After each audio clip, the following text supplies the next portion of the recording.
India is an important player and that's why the Sri Lankan got the money. लेकिन यहाँ पे कोई पाकिस्तान का केस लड़ने वाला नहीं है।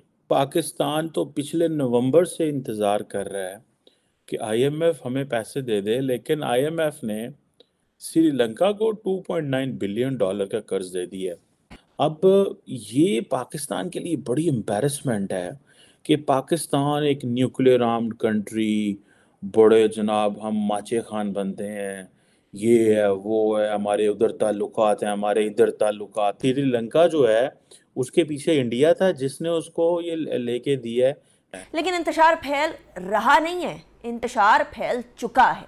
It's completely mind boggling what's happening in Pakistan right now. IMF से कर्जे के उसूल के मामले पर एक बार फिर इबाहम के बादल छा गए। आईएमएफ ने अभी तक फंड नहीं दिया है और ऐसा लग भी नहीं रहा कि उनका कोई फंड देने का इरादा है। साथ साथ दोस्त ममालिक जो हम कहते हैं फ्रेंडली कंट्रीज हैं, वो भी हमारे साथ नहीं खड़े। इकोनॉमिक क्राइसिस बहुत गहरा है। कोई कहते हैं वर्चुअल डिफ़ॉल्ट में है, कोई कहते हैं डिफ़ॉल्ट के दहाने पे है। एड़ियाँ रगड़ रहे आईएमएफ के सामने 1 बिलियन के लिए, 1.5 बिलियन के लिए। मुसीबत पड़ी हुई है, महंगाई is gone through the roof. World bank की ताज़ा तरीन रिपोर्ट में साउथ एशिया में हम सेकेंड हाईएस्ट इस टाइम पर जानलेवा महंगाई। और ये मैं इसलिए कह रही हूँ क्योंकि आज फैसलाबाद में मुफ्त आटा लेते हुए एक बुजुर्ग शहरी अपनी जान की बाजी हार गए। नमस्कार, जय हिंद। डेली खबर स्पेशल आप सभी का स्वागत करता है अपने इस प्रोग्राम क्या कहता है पाकिस्तान में। आज की खबर पाकिस्तानी मीडिया की पाकिस्तान की इकोनॉमी क्राइसिस को लेकर है। आए दिन पाकिस्तान के इस प्रकार के क्लिप्स आप देखते ही होंगे जिसमें कि पाकिस्तान की इकोनॉमी कितनी ही ज्यादा डैमेज हो चुकी है वहाँ के मीडिया कर्मी द्वारा, वहाँ के लोगों द्वारा, और आए दिन उनके गवर्नमेंट के द्वारा भी ये जाहिर करी जाती है, जो कि जर्जर अवस्था में है। किसी भी समय टूट सकता है मुल्क इस प्रकार से है अगर कोई देश पैसे ना दे। तो इसी कड़ी में पाकिस्तान पिछले पौने 3 महीने या 4 महीने से करीब आईएमएफ के आगे अपनी एड़ियां रगड़ रहा है, सर झुका रहा है, कटोरा लेके बैठा है, उनके शर्तें मानने के लिए तैयार है, अपने लोगों पे बोझ डालने को तैयार है। जिसके बाद भी आईएमएफ उनकी बात नहीं मान रहा है। आईएमएफ उनको गले से पकड़ना चाहता है, अगर मैं आपको ये कहूँ, जिसके कारण उनको पैसे नहीं दी जा रही है 1.5 बिलियन डॉलर के करीब। मगर इसी प्रकार से पाकिस्तान की कर्मी के अपने मीडिया कर्मी के मुंह से सुन ही लिया कि भारत ने श्रीलंका को मदद करी तो बेल आउट पैकेज वहां से मिल गया, जिसके बाद से अब अपने देश को वो स्टेन कर सकते हैं, स्टेबल करने में उनको मदद मिलेगी। तो आप देख सकते हैं भारत से अच्छे संबंध रखने में क्या मतलब बेनिफिट्स क्या होता है। और अभी ऐसा सिचुएशन आ चुका है कि कमर सिमा साहब का मुंह से आपने सुन ही लिया, तो श्रीलंका को तो भारत ने मदद कर दी, पाकिस्तान की मदद करने वाला या पैरवी करने वाला दुनिया में अभी कोई नहीं है। आप समझ सकते हैं चीन भी अभी कुछ नहीं कर पा रहा है पाकिस्तान के लिए। तो ग्लोबल शिफ्टिंग और ग्लोबल सिचुएशन कैसा आ चुका है पाकिस्तान के लिए। जो उन्होंने एक मुंगेरी लाल के हसीन सपने देखे थे कि हम ये कर देंगे वो कर देंगे, वो तो उनका नेस्ता नाबूद हो ही गया। वही 100 किलो बम के कारण ये स्थिति हो चुकी है और स्टेट स्पॉन्सर टेररिज्म के कारण। तो ये वीडियो इसी को लेकर थी, तो आइए देखते हैं। दोस्तों, पाकिस्तान तो पिछले नवंबर से इंतज़ार कर रहा है कि आईएमएफ हमें पैसे दे दे, लेकिन आईएमएफ ने श्रीलंका को 2.9 बिलियन डॉलर का कर्ज दे दिया। और सुनने में आ रहा है कि इससे जो है वो फाइनेंशियल स्टेबिलिटी की बुनियाद जो है एक फाउंडेशन रखी जाएगी और श्रीलंका के अंदर।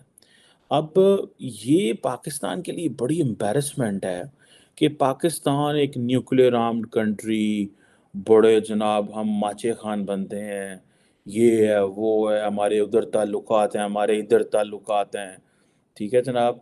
और सरकार लेटी पड़ी है इस्लामाबाद में, कोई मुल्क बात नहीं सुनता, कोई बैंक पैसे नहीं दे रहे, कर्जे पे कर्जे लिए जा रहे हैं। अब देखिए पाकिस्तान जो है ये बेल आउट, अब देखें ये 6.5 बिलियन डॉलर का लोन है, ये हमें चाहिए टू अवॉइड डिफ़ॉल्ट, ये इम्पोर्टेंट चीज़ है। अब पाकिस्तान जो है वो उसको कहा जा रहा है कि आप एश्योरेंसेस दें हमें कि किस किस मुल्क ने आपके साथ वादा किया हुआ, उन मुल्कों को लिखवा के लाएं उनसे। अब पाकिस्तान जो है वो एक वाहिद साउथ एशियन कंट्री है जिसने ये बेल आउट लेना है एक आईएमएफ से, एक मल्टीलैटरल लैंडर है जिसमें India is also important player. India is an important player and that's why the Sri Lankan got the money. लेकिन यहाँ पे कोई पाकिस्तान का केस लड़ने वाला नहीं है, ये इस चीज़ को ज़हन में रखिएगा। बांग्लादेश भी जो है उसने भी आईएमएफ की वो सारा वो कर लिया हुआ है।